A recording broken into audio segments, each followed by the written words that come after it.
A long time ago, on a comics page far, far away.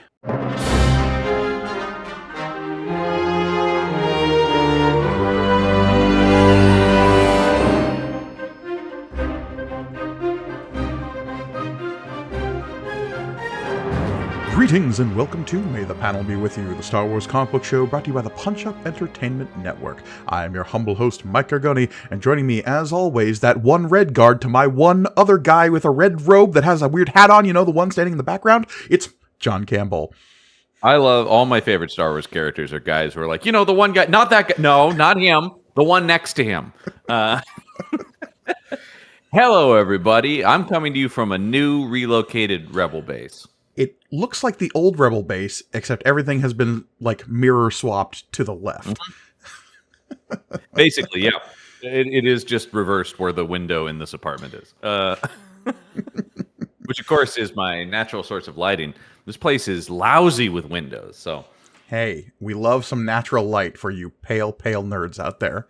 I know. I am like, oh, this is terrible for a vampire like me. Anyway, yes. And also that I moved in like a couple days ago, so if there's an echo on my end of this, that's what it is, because aside from these bookshelves, there's basically nothing in this room. You have no sound dampening toys on the walls quite yet. They're all still boxed up and in bubble wrap, but yeah. Don't worry, folks. The Marvel toys and such are coming. Yes, of course. Yeah. But yes, we are now knee-deep in our coverage of the Marvel Comics Group presents the official comics adaptation of Star Wars, Return of the Jedi. Maybe it's official. Don't accept any substitutes, all right? Except no substitutes. No bootlegs at conventions. No, my friend drew this scene for the movie. Fuck that. It's official. Yeah. Well, something I did learn while looking into the background of this comic is that there were maybe some unofficial releases of this comic. Marvel had to put the kibosh on that. Yeah, there was a Marvel Super Special that came out a couple of weeks before the actual release of the movie that was actually all 4 of these issue. And if not for the gumshoe detective work of one Mark Hamill, no one would have ever known. And by gumshoe detective work, we mean he bought his comics weekly at his shop and was like, hey, what is this? No, the movie. We cannot spoil it. Yeah. Oh, no, dude, this has got all the spoilers. Get this off your shelf. It's got a lot of the spoilers in there, that's for sure. Mm-hmm. Yeah. Though some of those spoilers are in an order that we don't necessarily recognize. So we'll get there. Yeah, we as always, we have so many questions about how they put these things together, right? Not least of which is the scan of this particular issue as we're reading it on Marvel Unlimited. Yeah. We'll get to the page order mess up in this issue, but... Well, yeah. When you ran into it, I was just like, wait, hold on. They do their best. they do their best. The fact that we don't actually see more page order mess ups on digital versions of comics is kind of wild. I will say they actually do in general do a pretty good job. It is rare I really run into anything that like bumps me. Yeah. But yeah, let's get into issue number 2 of Return of the Jedi. We've got basically the same creative team we saw before. We got Archie Goodwin, that old gem of a human, on writing. We've got Al Williamson on pencils, Carlos Garzon on inks, Bob Sharon on colors, and Christy Sheely on also colors. Or Sheele? How do you say that last name? I don't have it in front of me. Scheele. Sheele? Sheely? Sheele. Yeah, I would go Sheele. Anyway, the long, proud tradition of mispronouncing comic book creators' names on this show. Have less complicated names, people. We love a good Smith. Yeah. Oh, we love a Smith. But speaking of guys dressed in red, let's get to the cover here, because you know what sells Star Wars comics? Darth Vader. Oh, sure. Well, we know because they kept putting his fucking hologram in every issue to try to get some of the sales. Or remember Han Solo? Han Solo also sells issues. But so in the eternal flip-flop between Han Solo and Darth Vader, this is one of them Darth Vader ones. But I love that it's just like it's Vader, an Imperial guard, and then Imperial officer. Just some officer. Don't worry about it. Yeah. How you doing? Mind if I pop into this photo?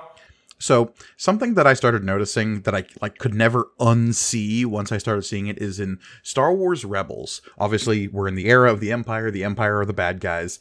We have our Yes. like mainline Imperial bad guys, your Thrawns, your Ancient Calluses, your Imperial Inquisitors Yes. and whatnot. But there's a Yes. lot Yes. of just guys in the background, and almost I would say like there's an 80% ratio of Imperial officers in the background of that show that have their little Imperial caps pulled down over their eyes almost to the tips of their noses so that you don't have to animate half their face. You got it. I And think you like, figured something out. It's yeah, just we yeah. can just be using the same model for these things and It's once throwing they it. start giving those guys dialogue that I start being like, hold on, wait a minute. Wait a minute, that's the same guy that was. Hold on now. And usually it's also Steve Bloom, who is the voice of another main character in the show. Yeah, are you going to bring somebody else in? I mean, that I don't is that is the prerogative often of animated stuff, though. Is just like, hey, why don't you just say these? We have 2 lines. You do it. Look, Star Wars single-handedly has given D. Bradley Baker the like monumental legacy of sending his kids to college. So Oh my god, I can't even imagine. throw him some more work. Why don't you? Oh yeah. He needs it. No, he must be the wealthiest man in animation from Star Wars alone. I just love the credits on Bad Batch that says, and the Bad Batch is D. Bradley Baker. All of these guys. Brief side track, and I swear we'll get to this, but on that point, one of my favorite things about talking about trying to screw over actors, when they did the Star Trek animated series in the 70s, they hired Shatner, Nimoy, and then they had James Doohan who played Scotty, and they said, he's good at voices. What if we just hired Shatner, Nimoy, and Doohan, and he did everybody else? He did the rest of the crew. He could do Sulu and Chekhov and Bones and Scotty. And Uhura. Yeah. But I just like the idea about just like, wait, why are we trying to get back everyone from Star Trek? Doohan's a great voice actor. Just have him play everybody. That did not go over well, I will say, is what happened there. And they ended up having to get everybody. And that show is better for it, I'll say. Oh, God, yeah. Because you know who would have noticed? Nerds. The people watching that show. Yeah, the target audience of that series. Anyway, here we go. Yellow, but I just like that they're just like, I don't know, in the background it's just yellow with some exploding like stars, I guess. Hey, we're all about those weird textures backgrounds because, like, let's get into the first page. This series has this weird, like, splash page thing going on where they present a scene from the film that is not what the issue is opening with. Tonight on Star Wars. Yeah. And we have... Why... Okay, so we have this, like, really fun... I think it's a really good, like, silhouette of Vader kneeling before the Emperor arriving on the second Death Star. Although, but I will say, they've made the Emperor even more decrepit somehow. Well, look, there was a big question about just how decrepit this guy was going to be. If you look at some of the McQuarrie, concept art. So hunched over here. He ranges from, like, actual physical corpse that is, like, being trundled forward to... No, we wouldn't see that till he was in that claw machine from the Bennigans. But anyway, the only thing that I find somewhat distasteful about this is the weird baton that's in the foreground. Like, why is that? Yeah. I don't know. It's across the entire art is just like from top left corner to bottom right corner is just some guy's hand holding a baton. It's like, I think it's this idea of like, that's going to really jazz it up, right? That's going to make it a little bit more artistic. It creates this forced perspective thing, but it's just weird because I have no context for what the baton is. It's like, it is almost just like, Phil, you're in the shot. Oh shit, sorry. Yeah. And like, is that I think it's supposed to be one of the batons held by the Imperial Guard, like the red robe guys. Yeah, I think so. Yeah. I mean, that's the only thing that doesn't make any sense. Why is he holding it like that? I don't know. Again, it's just an oddly composed piece of art. Very awkward and weird. Yeah, no question. But let's get into where we left off, which is Luke Skywalker. Yeah. Okay, so here's where the page mess up happens. We cut to, I think this is supposed to be the third or fourth page, and we're supposed to originally go to The Emperor Commands, Chapter 2. Oh, yeah. Yeah, oh, definitely, because Luke is catching his lightsaber, and then they're back to like, what are we gonna do? Right, exactly. So Like, wait, didn't you get okay? we had a slight page mix 'em up here, but we're supposed to open with Chapter 2, The Emperor Commands. So we're gonna just take it from how it's supposed to be, which Yeah, is yeah.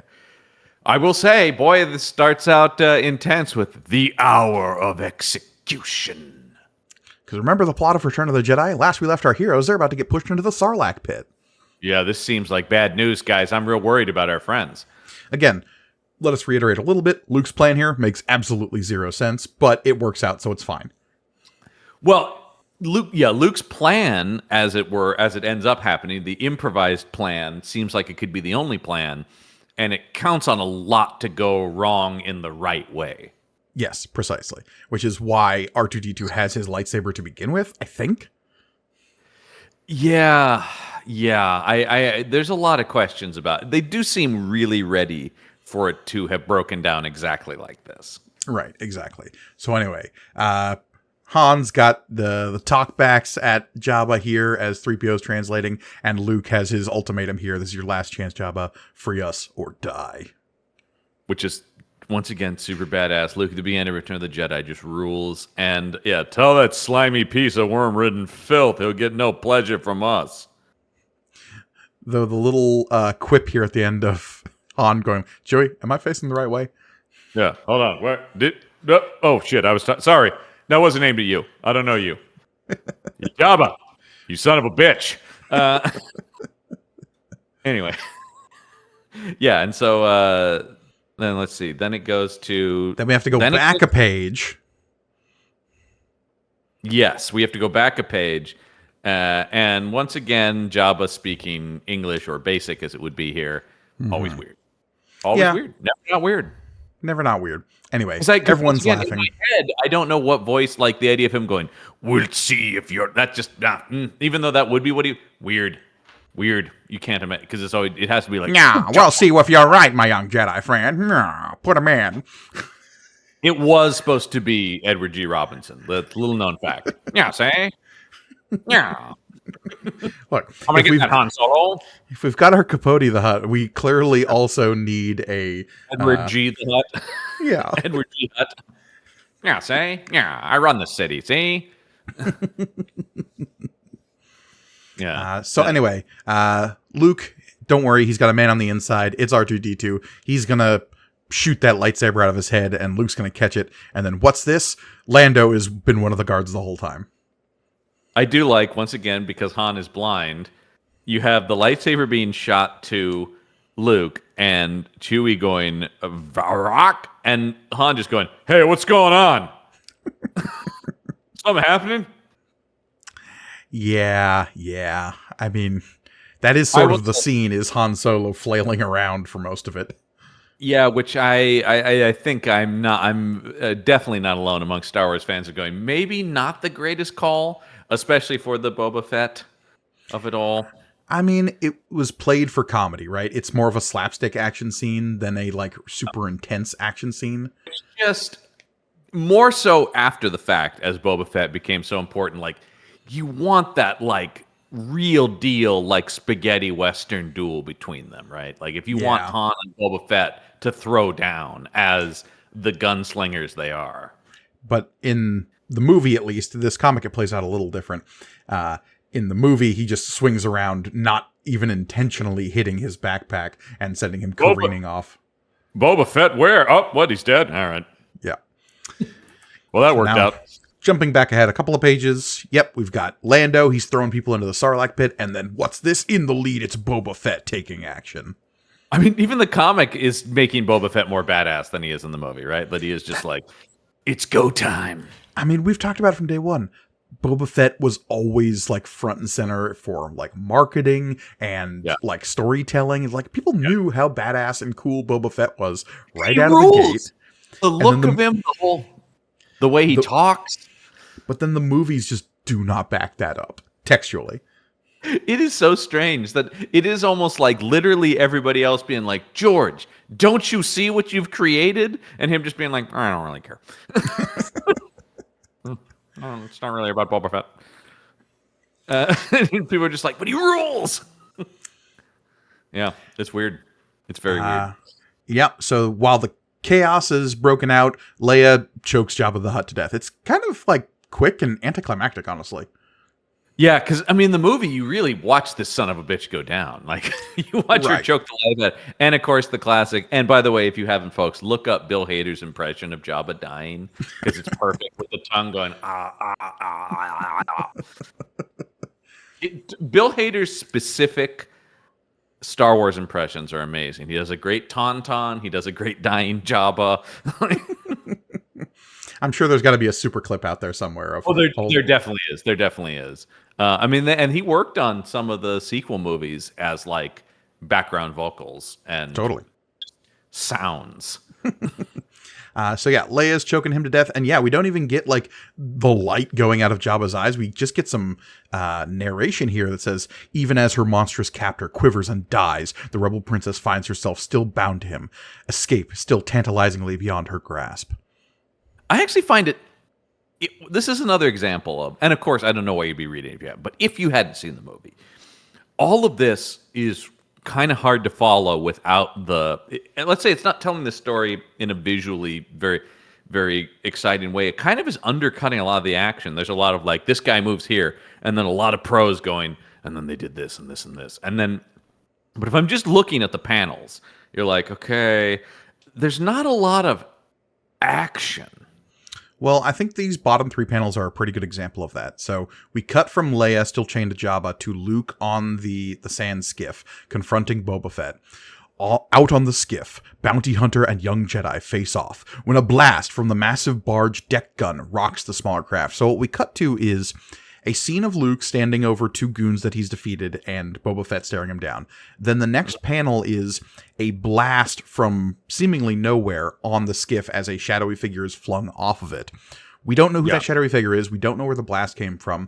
We can assume that is the skiff that Luke is on, but without any visual indicators of that, we actually don't know because there are multiple skiffs in this scene.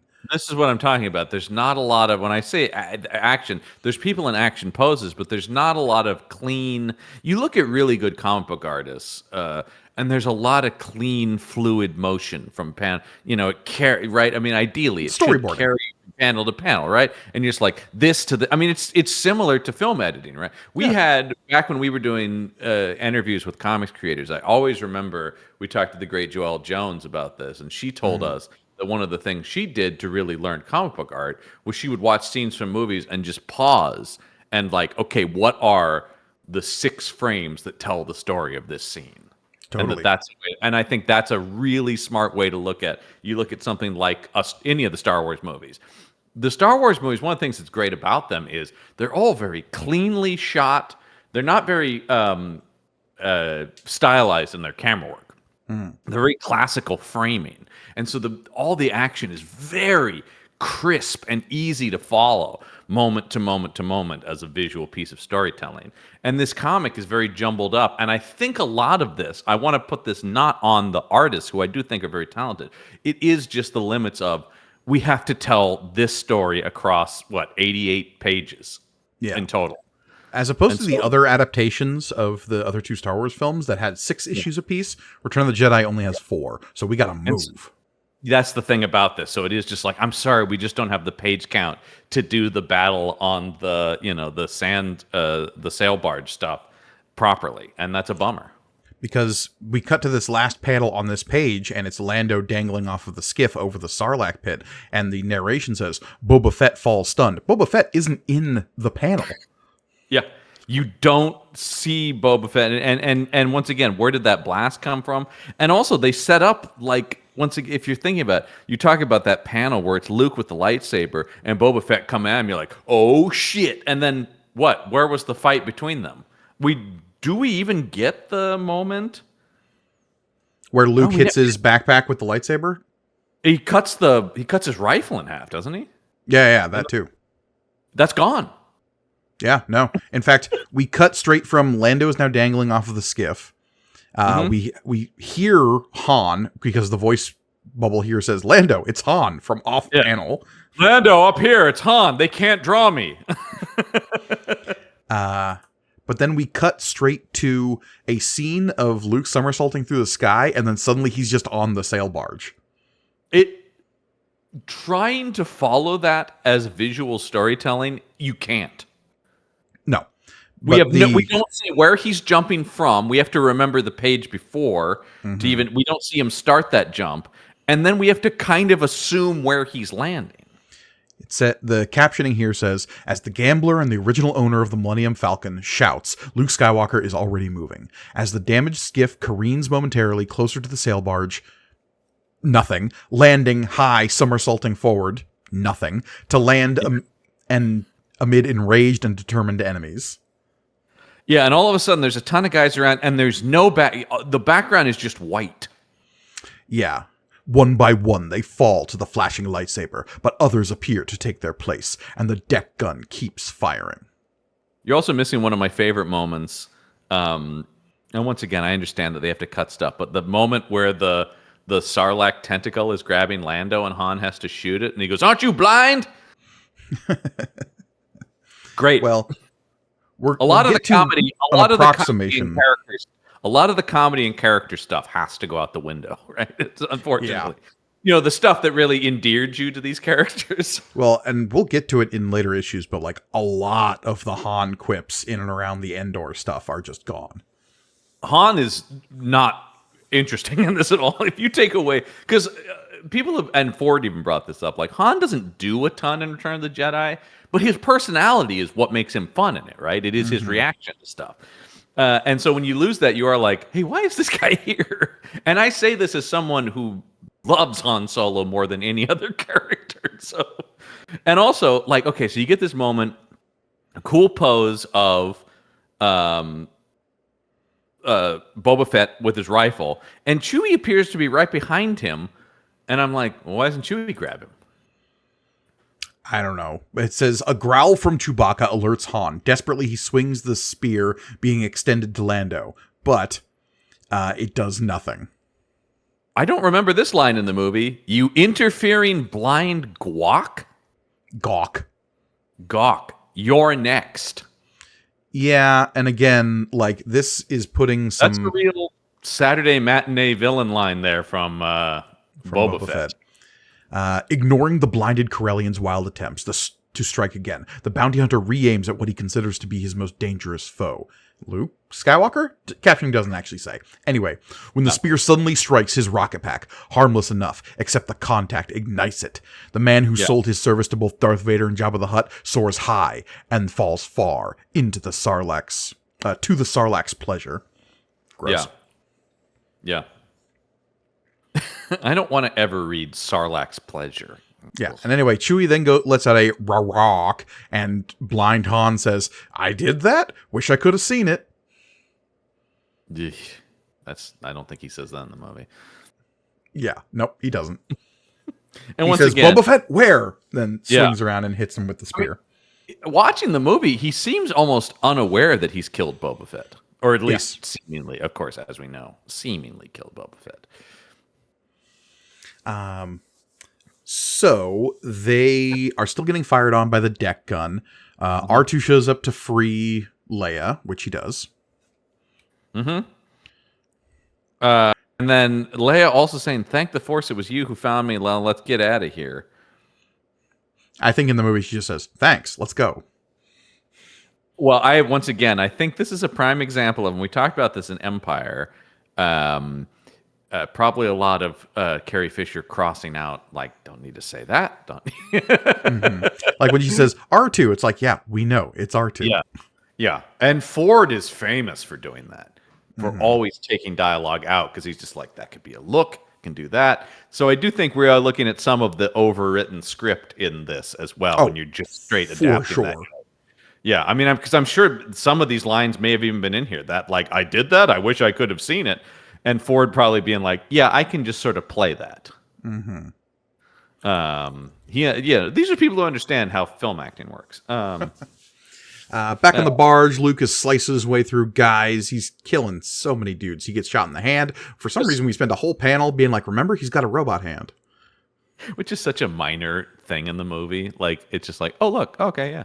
And here they're like, guys! It's meant to remind you, like, by the way, Darth Vader sliced off his hand. Remember? Yeah. Yeah. But here they're just like, yeah, come on, everybody, huh? Yeah. We get Salacious Crumb chewing at 3PO's eye. We get R2 shocking him. Yep, which is cool. Then, the Sarlacc is grabbing Lando. Han's trying to rescue him. It's done in a very weird... The fact that there's no close-up of Han aiming the blaster... Easy, buddy. Must be all the blood rushing to my head, but I can see a lot better. What? Yeah. I just want Lando to be, huh? Because, we do not get the Lando line of, aren't you blind? Yeah. Which, once again, is really key to their dynamic that makes them such an endearing duo. Yeah, fuck that shit, though. Do we need it? No. Anyway, Leia and Luke fighting on the deck of the sail barge. Luke's killing guys. Leia's shooting the gun. R2 pushes 3PO off the sail barge. All that stuff happens. All the good stuff, yeah. We do not actually see Leia shoot the deck gun. We just hear Luke say, aim it down, Leia. Fire at the deck. I'll be right there. And then we see the sail barge exploding. Maybe the most cool action-y thing she does. Let's not show that. Yeah. Anyway. We see the sail barge exploding, and then we cut to... I don't know if this was another page, like, swap them up or not. Because then we cut to Luke on the deck of the sail barge cutting up people. I don't know. This might actually... Then Leia's deck gun fires as Luke orders spectacular results, and despite the explosive thunder that follows, the young warrior battle... That feels right. Yeah, although it doesn't make any sense to me. And there is a big explosion behind him. But we do get maybe the best single, like this full page panel, of Luke just cutting... not cutting a man's head off, slicing a man's face off from the look of it. Take his face off. The face off. But it does. I mean, does it look like he's slashing like up through the guy's face? Oh yeah, no, it's a classic Star Wars lightsaber move of just like from hip to forehead, a lightsaber slash, and that just means you're dead. I love the other guy to the right there, just being like, "Damn! Oh shit!" I love the guy behind Luke, who's like apparently producing some kind of monologue from Macbeth. I'm not sure what's going on there. Kill all the chaos that ensues. By the way, none of these alien designs are in the movie. I don't. Nah. These are some Buck Rogers looking. Well, and the kind of orange or brownish jumpsuits with the green. That's all very Marvel designs. With the gloves and the boots, yeah. Yeah, these like the Micronauts are fighting these guys, right?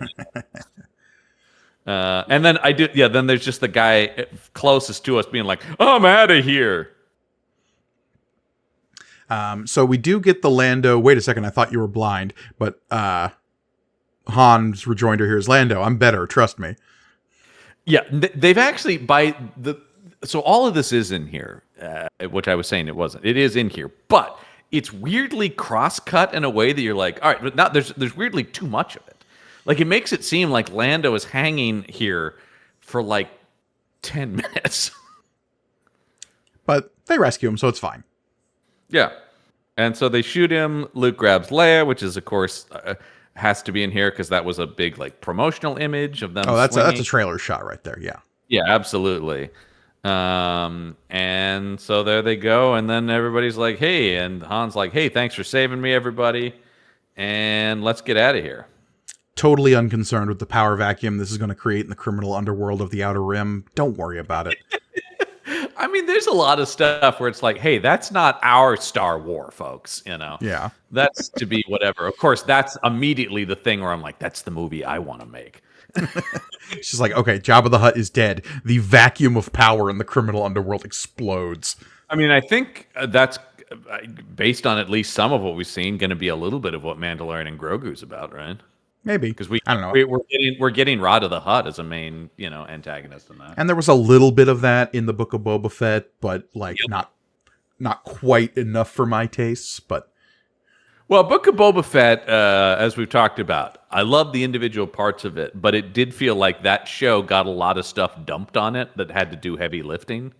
Yeah, well, it doesn't help when you cut like 2/3 of the way through your show to do 2 episodes of a different show. That's what I'm talking about. Is sort of just like the cool gangster Boba Fett show that I wanted. Kind of was like, yeah, but we also have to like set up the next season of Mandalorian, you know. And all of that is fine. It's just weirdly, I still stand by the biggest problem with that show is the structure, not the individual story pieces per se. Anyway. What you don't get, unfortunately, is the cool shot that ends the scene in the movie where they fly away on the skiff as the barge explodes behind them.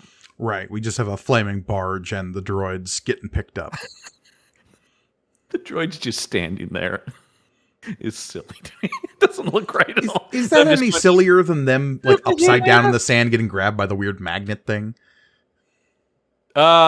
They're silly in different ways. The fact that they're just standing in front of this giant flaming barge, but that is also silly. I will say, Return of the Jedi, I love, of course. It has some of the best moments. It is my least favorite of the original 3, partially because it does bow to some Lucas silliness. There's some of the weird George Lucas sense of humor rearing its ugly head in that movie. Don't come at me, Return of the Jedi fans. I still love it. The original trilogy, you know, that's a holy trilogy to me. But the Ewoks maybe wouldn't exist if not for that like impulse by the way of George Lucas. I will say, we've recommended this book before. I highly recommend Secrets of the Force, The Oral History of Star Wars. Great book if you want it. And in there, they have a lot of the script meetings about Return of the Jedi where Lawrence Kasdan is flipping out about this kind of stuff. Yeah. Where it's like, stop undermining the stakes of this. And I'm kind of always Team Kasdan. Well, anyway, the X-Wing and the Millennium Falcon are taking off, and Luke's doing the old, like, hey, I'll meet up with you soon, all right? I got a promise to keep to an old friend. I wonder who that is. It's Yoda. Oh, I know that guy.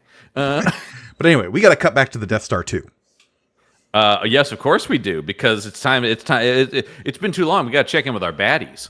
Meanwhile, above the green moon of Endor, an Imperial shuttle passes swiftly through the security shield of the battle station under construction. It brings the most important visitor that those who serve there had ever beheld, important and fearful, the Emperor. I do like very comic booky the way it's the Emperor. Oh yeah. If this was a modern comic, he'd have his own font. Absolutely, he would. Yeah, it would actually be. It would be broken up. It would be fearful, and then it would be a separate box that just says the Emperor in his font. I do. Do you like the random TIE fighter pilot in the foreground? Yeah, sure. Love that. You just kind of wandered over here. Live, Lord Vader, and we now get to talk about the Emperor, which of course, even in Rise of Skywalker, which I can't stand. No notes on Ian McDiarmid and his performance always as Palpatine. No. Fucking crushes. Never not 100% committed. God damn, I love that guy. The only reason he is not like 100% my Emperor is simply because in certain episodes of the Clone Wars, Palpatine is played by Tim Curry. And I can forgive that. An outstanding choice. Outstanding choice. So it's like it is 95% Ian McDiarmid, but 5%. I can hold 5% for Tim Curry. Yes. No, it is one of those things where you're just like, oh, God, what a great choice. Yeah. But yeah, no, he and just immediately, yeah, and just what's so great about, of course, the iconography of that performance is when you read this, that's why you do read it like, rise, Lord Vader, I would speak with you. Just like, God, I just know that voice is in my head. Mm-hmm. Yeah, for sure. We get palpatining. He's like, don't worry, Skywalker will come here. It'll be a whole thing. I have foreseen it. I foresee a lot of things. Yeah. Oh, I've got it all figured out. It may not end well for you. What? No, nothing. I don't. Don't worry about it.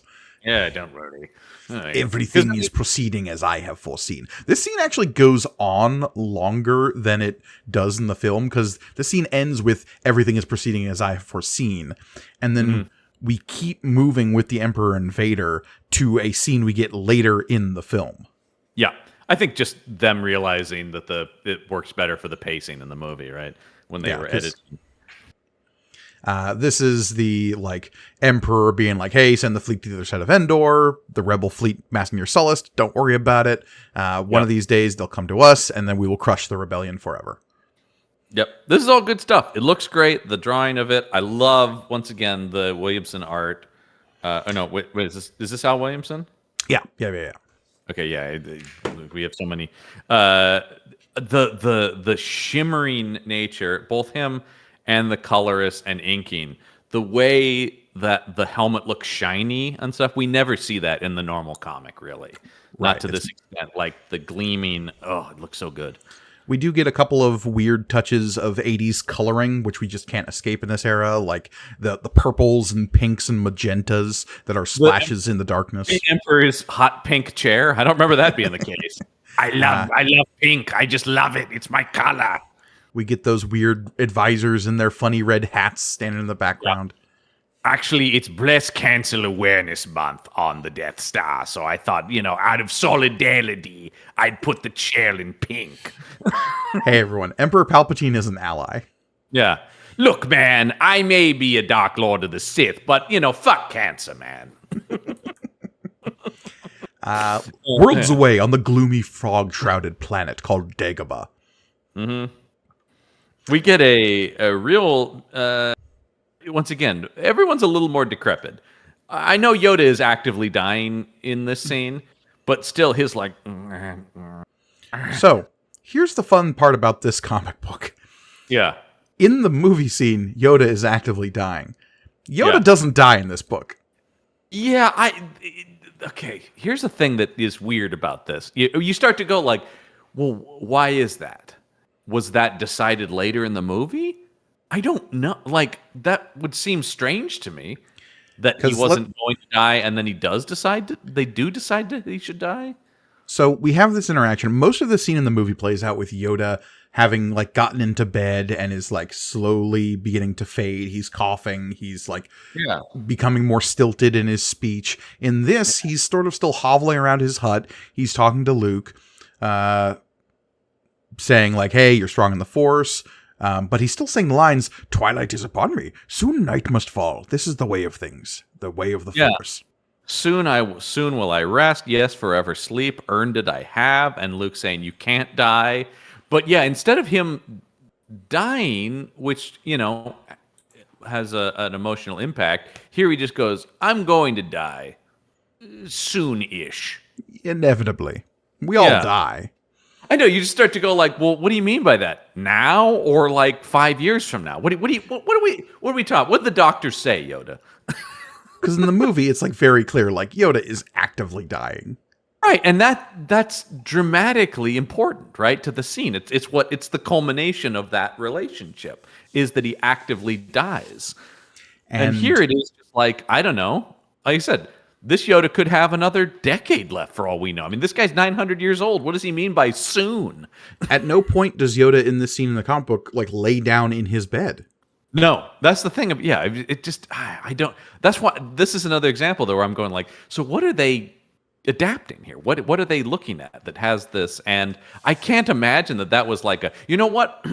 Screw it. He's going to die in this scene. Like I can't imagine that was like an on-set decision. But there's also two big character beats that are completely missing from this scene. And that is Yoda telling Luke, pass on what you have learned. Mm-hmm. And there is another Skywalker. Which is, fairly important. Yoda's dying words in the film are, there is another Skywalker. And that is not said here. Yeah. Which is weird because, of course, that's where the whole thing... Yeah, anyway. Well, where it comes in, though, is the captioning here saying, Luke leaves Yoda to much-needed rest, period. Yeah. So much-needed rest. He's just... If he gets a nap in him, he's going to be 100%. Like, in this comic, Yoda does not die. Yeah. So weird. So weird. This is one of those where I read it and then went like, wait, am I missing something? I'm flipping back to, hold on here. And so then it's even weirder then that he just leaves him and then the ghost of Obi-Wan shows up. Because in the movie, Yoda dies and then Obi-Wan kind of finishes saying what Yoda was saying. Right, exactly. We needed a Force ghost to finish up because Yoda vanished. It makes sense. Here, it's more just like, oh, hello, I was on my way to talk to Yoda, actually. And then even Luke is talking about, I can't do it. I can't go on alone. Alone? The mentor's still alive right in there. He's just resting. There's the whole like shot in the movie of Luke from the outside near R2 and his X-Wing. We long shot on Yoda's hut and the lights go out, symbolizing the end of Yoda. Yeah. And that's when Luke says, I can't do it alone.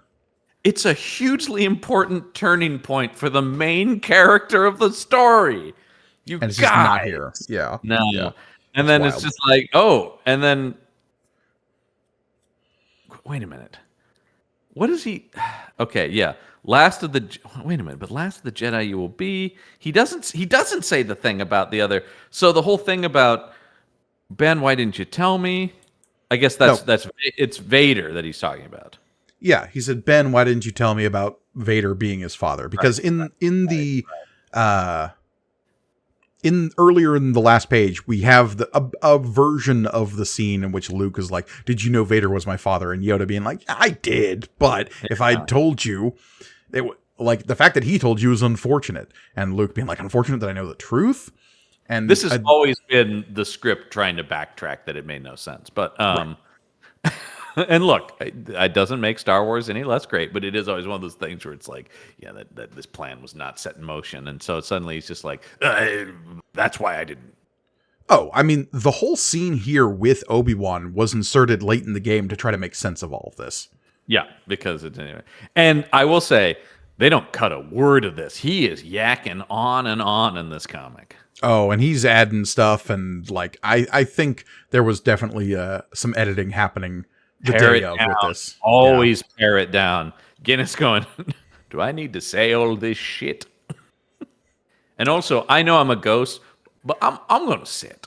I always love Force Ghost sitting because Guinness is like, I have to sit down. But yeah, we get, when I first met your father during the Clone Wars, he was already a great pilot, but it amazed me how strongly the Force was with him. With foolish pride, I took it upon myself to train Anakin in the ways of the Jedi. My mistake was thinking I could be a good teacher, as Yoda. I was not. And so, the Emperor sensed Anakin's power, he was able to lure him to the dark side. That's mostly right. From a certain point of view. Yeah, exactly. Yeah. My mistake is had dire consequences for the galaxy. I mean, and also all of that is like, well, with the context now of the prequels, like, it's not all on you, Obi-Wan. I mean, look, I'm going to blame Obi-Wan quite a bit for maybe not monitoring Anakin as closely as he could have.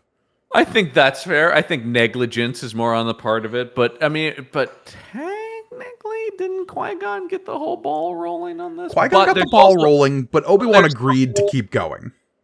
Well, out of allegiance to his pal Qui-Gon. Sure. But also there's the whole, long discussion of would Anakin have turned to the dark side? Could Qui-Gon have saved Anakin had he been his master? Maybe that Obi-Wan not let Anakin go off on a horny weekend trip with his teenage senator girlfriend? Hey, no fooling around, you two. Yeah, look, mistakes were made. But also, you know what? Some of this is on Yoda, man. Yoda was pretty rough on the guy. I mean, look, Yoda could have put his foot down and said, hey, we're not training this kid. That is a road to disaster. This is true. Hey, fear is the path to the dark side, man. That's true. Anyway, you know who reveals that Leia has a sister, or that Luke is Leia's sibling? It is, in fact, Obi-Wan right here. Merely by just saying, you have a sister. I think some of this also is just them also going, like you talk about, there's another Skywalker. Is like I think some of this also is like, there's probably a more elegant way to say this, and just like, hey, also, real quick, you got a sister, man. Yeah. And the dialogue here is, Luke says, I can't kill my own father. Obi-Wan has the line.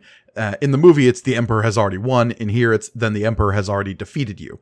Darkness will prevail. He knew, as I did, that the Force runs strong in the Skywalker line, and that one day you would be a threat. You've been revealed to him as our only hope, Luke, yet there is another. You have a sister, a twin, separated from you at birth, brought secretly by me to foster parents. Don't worry about it. Boy, this is wordy. Leia is the other hope, but she is untrained, unready, Luke. You are the last Jedi. Well, also, you get the moment in the movie of Luke being like, Leia. Yeah. Right? Whereas here he's just like, you have a sister, blah, blah, blah. Leia is that same. It's just like, it's much more like back and forth and him and all the weird stuff that's in Jedi about like, somehow I always knew. Really? Why are you making out so much then? Because Obi-Wan here says he delivered the secret sister to Alderaan, basically revealing that it's Leia. In the movie, Luke, Obi-Wan, all he says is just like, there's another Skywalker, you have a sister. And then Luke, via some kind of force premonition, is like, Leia is my sister. Which is more dramatically interesting and adds to the sort of mysticism of... And actually, I mean, I will say, as much as we even joke about why are they making out so much, that is a real thing about people who are separated, siblings who are separated and come back together often feel sexual attraction to each other because there's a connection there that if you don't know, you would assume is romantic. It's a real psychological thing that happens. I would love for you to cite your sources on this, John, but do we have time? I don't know where that is. I've heard people talk about this. I don't. Okay. Let me say. I don't think that's a thing that happens a lot because I don't know how many siblings are separated at birth. But it can happen because there is, some sort of innate thing there. Not in the Force per se, although maybe. It is all around us. It makes up everything all around us. It does surround us and penetrate us. Yeah. Moving on. Yeah. Anyway.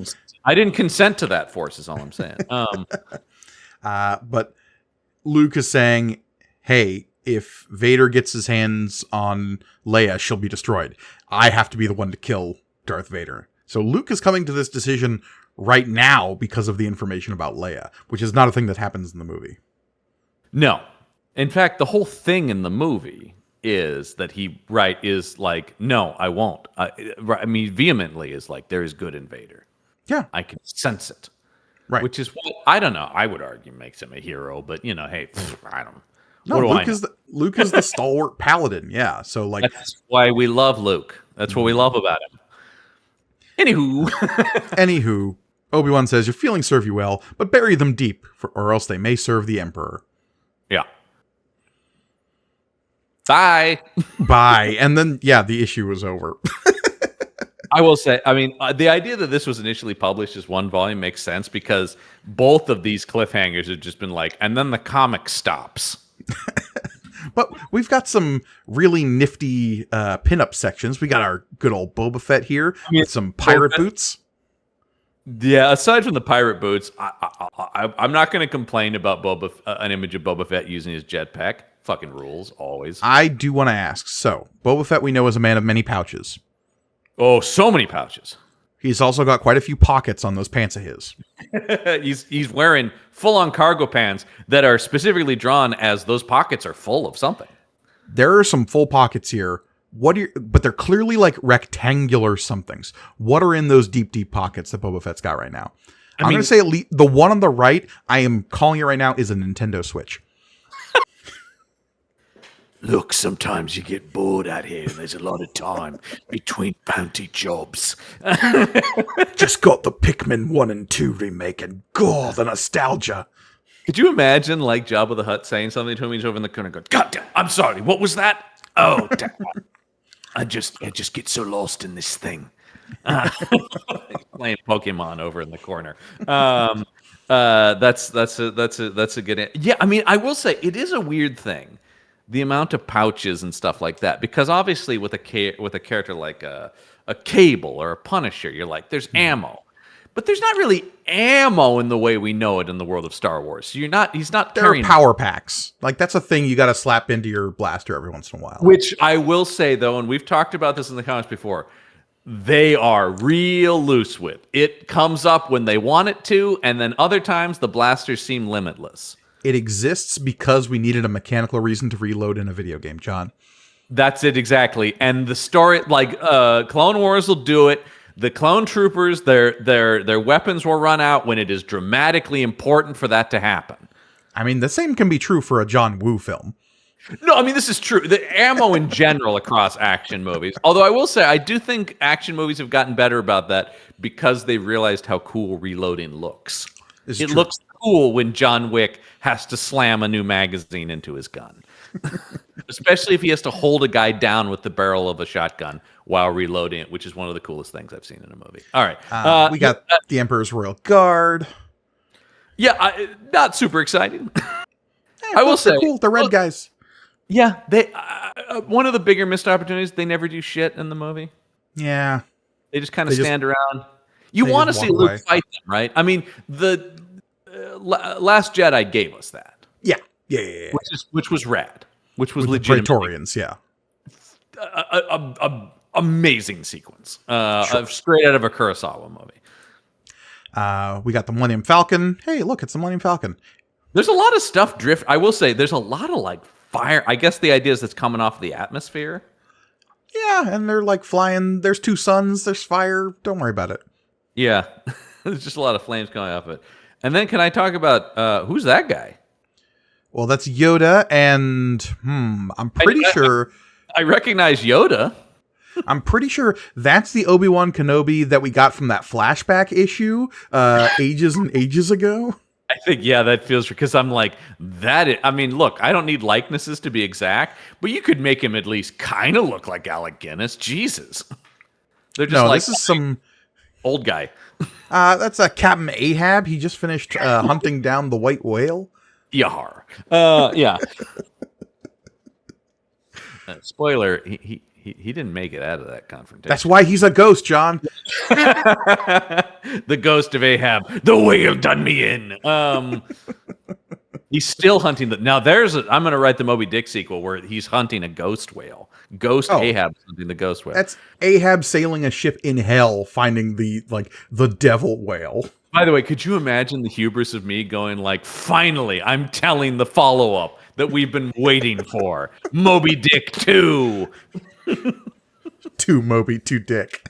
Yeah, 2 Moby, 2 Dick. Oh my God. I mean, it's public domain. I can do whatever the fuck I want. Yeah. Suck on that, descendants of Melville. There you go, though. What's going to happen? I don't know. It seems like Luke's going to have to confront Vader. Yeah, I think the rest of Return of the Jedi is going to happen, John. Says you. Look, we've already had one big swerve with Yoda not being dead, so who knows? That is crazy. Is he going to get a letter later in this comic going, by the way, Yoda died? I have not read ahead to the final issue of this. I've read ahead to the next issue. Is there going to be... Well, because are they going to have the Force Ghosts at the end? That's the question. Yeah. We'll see. I don't know. He's still alive. Is it going to be nothing and he's just going to Force Ghost and we're just going to have to assume he died in the interim of the story? Or is this, a la The Last Jedi, a precursor to Force projection? Who's to say? Oh my God, yeah. Yeah. Ryan Johnson's like, actually, if you go back and read the Return of the Jedi comics adaptation, that's where I got the idea. But Of course. Oh, yeah, it all makes sense now. Anyway, there you go. That's part 2 of this. Part 2. We're halfway done, and soon next week we'll be doing part 3, and then followed by a part 4 as these things go. Yeah. But, once again, movie's always best in 4 parts. If folks want to support what we're doing here, though, as we endure through this, John, where can they go to support us? They can go to our Patreon page, which is patreon.com/punchupent. That's punchupent. There you get all kinds of cool, exclusive bonus content. We have so much bonus content. I can't believe it, really. I mean, it's a steal of a deal over there. There's the whole Green Mile in there. That's right. You can listen to Gregonia and I talk about every episode of the 70s Incredible Hulk series, which is pretty cool. That show was a trip. I'll say that much. It was, and you know what? I'm running into a lot of stuff as I've been doing some of the other shows. I've been running into a lot of stuff where I'm recognizing actors. I'm like, from what? Oh, that episode of the '70s Hulk show they were in. That one episode of The Incredible Hulk. Yeah. Yeah, I'm running into a lot of people like that where I'm just going like, why do I know this guy? Oh, Hulk! Yeah, of course. So you can do that. You can listen to the whole of that series. You can listen to Brendan Jones and I. If you're just a '70s TV fan, you can also listen to Brendan Jones and I talk about every episode of Kolchak the Night Stalker. Yeah, so be sure to head over there as well as get archives of our old episodes, including some of those aforementioned interviews I was bringing up. Those are all in our patron archive. So lots of cool Go stuff. back and listen to us talk to Joelle Jones. Indeed, she was one of our first interviews. Actually, that was a big get for us. God, the Halcyon days. The Halcyon days when we were like known around art studios in Portland As the annoying guys asking for interviews. Yeah. Yeah, who are you interviewing today? Can we just make our way through the Periscope Studios list? Yeah, head over there, check that out. Patreon.com/punchup. That's punchup ENT. Where else can people support us, Gergani? YouTube.com/@punchupentertainment. That's the best way to watch this show, in my opinion, because you can read the comic along with us and see our beautiful faces, whatever disheveled state they might be in. And while you're there, you can find all of the shows on the Punch Up Entertainment Network, as well as some of our YouTube exclusive stuff like Punch Up Plays. And as of, I think by the time this comes out, you will be seeing the YouTube exclusive Shadow Kingdom from Material Components. One of our mini campaigns, DM'd by a friend of the show, Cole Fiala, produced by yet another friend of the show, Reed Morris, did a spectacular job. We've got soundscapes, we've got transitions, we've got just a robust live play role-playing game experience set in the 15th century or 14th century Florence, Renaissance era Italy. Really fun fantasy story. Highly recommend it. Go check out Material Components, The Shadow Kingdom over on YouTube. Absolutely. But I think that's going to do it for this week, Gergani. Indeed it will, because as always, I have been Mike Gergoni. I'm John Campbell. And remember, may the panel be with you.